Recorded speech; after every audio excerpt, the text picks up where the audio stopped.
بسم اللہ الرحمن الرحیم۔ قرآن میں بیوی کو کھیتی کیوں کہا گیا ہے؟ قرآن پاک کا اعجاز ہے کہ اس پر جتنا غور کریں اتنے ہی مفاہیم سامنے آتے چلے جاتے ہیں۔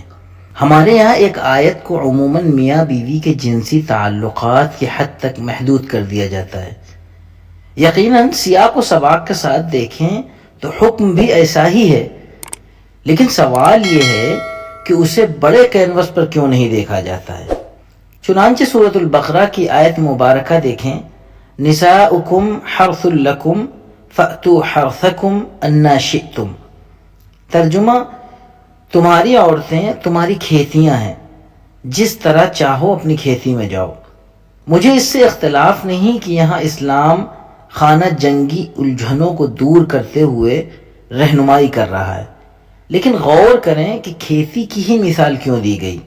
یہاں لفظ کھیتی نے مجھے سوچنے پر مجبور کر دیا، یعنی تمہاری عورتیں تمہاری کھیتیاں ہیں۔ چنانچہ زیادہ تر علماء کرام یہاں بھی کھیتی کی مثال اولاد سے ہی تعبیر کرتے ہیں۔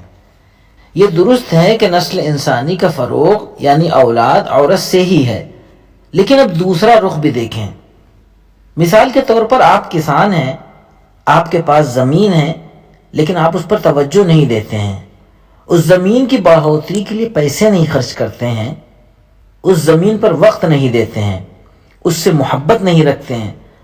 آپ اپنا آرام سکون غارت کر کے اس زمین کی خدمت نہیں کرتے ہیں، اسے ہرا بھرا بنانے کے لیے اپنا آرام و سکون بھول نہیں جاتے، اس زمین کی طرف آنے والے خنزیروں، درندوں اور دیگر جانوروں سے اس کی حفاظت نہیں کرتے، اسے دوسروں کی گزرگاہ بننے سے بچانے کی کوشش نہیں کرتے، اس زمین کے مزاج کے مطابق کم یا زیادہ دھوپ سے اس کو بچاتے نہیں ہیں، اسے اس کی ضرورت کا پانی نہیں دیتے، تو کیا ہوگا؟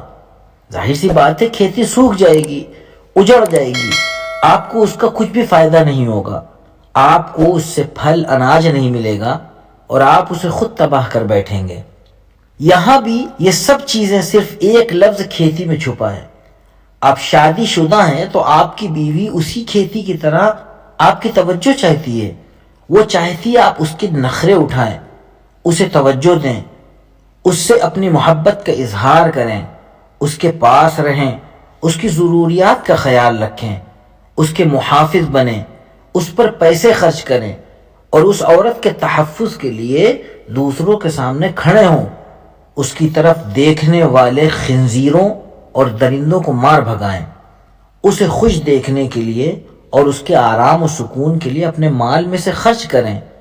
جب آپ اسے یہ سب مہیا کریں گے تو یقیناً وہ ہری بھری رہے گی، اس کا لہلہانا آپ کے دل کو خوش کرے گا، لیکن اگر آپ ایسا نہیں کریں گے تو وہ مرجھا جائے گی اور اسے دیکھ کر آپ کا دل بھی جلے گا۔ یہ فطرت ہے، یہ قدرت کا اصول ہے اور یہ قرآن کی آیت مبارکہ کے ایک لفظ میں چھپی حقیقت بھی ہے۔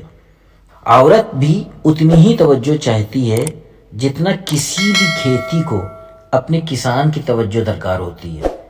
اس آیت کا صرف ایک لفظ کھیتی ہی اتنا وسیع مفہوم رکھتا ہے کہ مجھ جیسا کم علم انسان دنگ رہ جاتا ہے۔